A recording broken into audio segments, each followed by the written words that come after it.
CM Punk comes out to start hour number 2, and he calls the strap match one of the toughest of his career. And now that the personal with Drew McIntyre is out of the way, we can get down to business. Because I'm a business man. Yeah. CM Punk, I guess, I don't know. I don't have a good Jay-Z line to follow this with.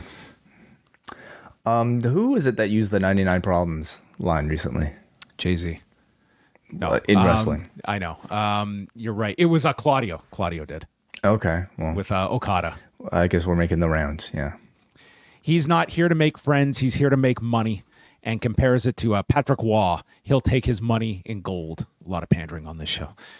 And he refers to Gunther, congratulates him on beating Orton. He put Drew to sleep, and it's time that Punk woke up as champion. The goal is gold, and the target is Gunther. And he calls for his theme music to play, and this has been like 4 minutes. So, I mean, this was like the most telegraphed, angled alert coming that they are not putting Punk here at the crossover for 4 minutes. So he celebrates by standing on the desk when a man in a hoodie appears, and no, it was not the scapegoat, and he gets his leg yanked out from under him, and it is Drew McIntyre. And Wade Barrett, who has got to play Drew's best friend here, is trying to pull this savage off of him. This same man who carried CM Punk's lifeless body into the arena bloodied. This is the line too far. He's pulled his shoe off with a claymore, and he attacks him on the floor. The agents are out. He sends him into the ring, hits a second claymore. And as the officials are warning him, Drew threatens to kill them. Threatens to kill them if they touch him. And he takes the bracelet. And then he holds this bracelet and he rips the bracelet apart. And we get the first of what I am deeming the Joe Tessitore Hall of Fame lines. Okay. Drew McIntyre has crossed the line that we have yet to see. And then this is Joe Tessitore in his groove, because then Drew takes the and let me tell you, when he tore this bracelet, you would have thought this crowd was just told that, you know what, your Avalanche, they're being relocated. They were just like, no. Oh, listen, I mean, they have put a lot of value and a lot of time into building these bracelets as something that to a lot of people is more valuable than any of their, well, not any of their championships, but a good majority of their championships.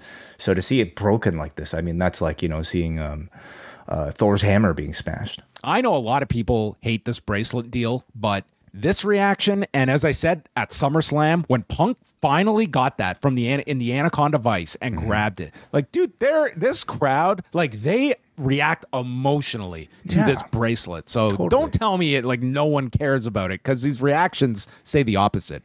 And he proceeds to put the beads into CM Punk's mouth as Joe yells, "They have to stop him!" And then a claymore is hit. And we are led to believe that he had to swallow his pride. He had to swallow the beads, and Pierce is out, and we get a stretcher job as Punk is holding his throat. This beats the thumbtacks in the mouth spot. Oh, absolutely. Well, this is way more sentimental, isn't it? Yeah.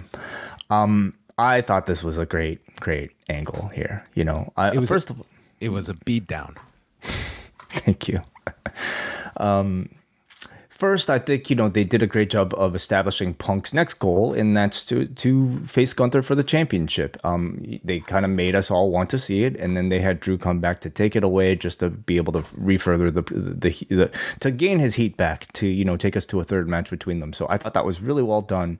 I thought Drew's intensity in the attack and just throughout the entire course of the evening was really strong. He came back here. Usually you see Drew kind of come out and, like, you know, like wisecrack and like make us laugh almost, and like making fun of his opponent. There was none of that. This was all serious Drew, like Drew who was just a Drew who really wanted revenge. And, you know, I felt like, okay, you lost the bracelet, but maybe in my mind I was thinking, now you can actually threaten the dog and you can threaten the dude's wife. But no, he took it a step further. He destroyed the bracelet. And shoved it in the man's mouth.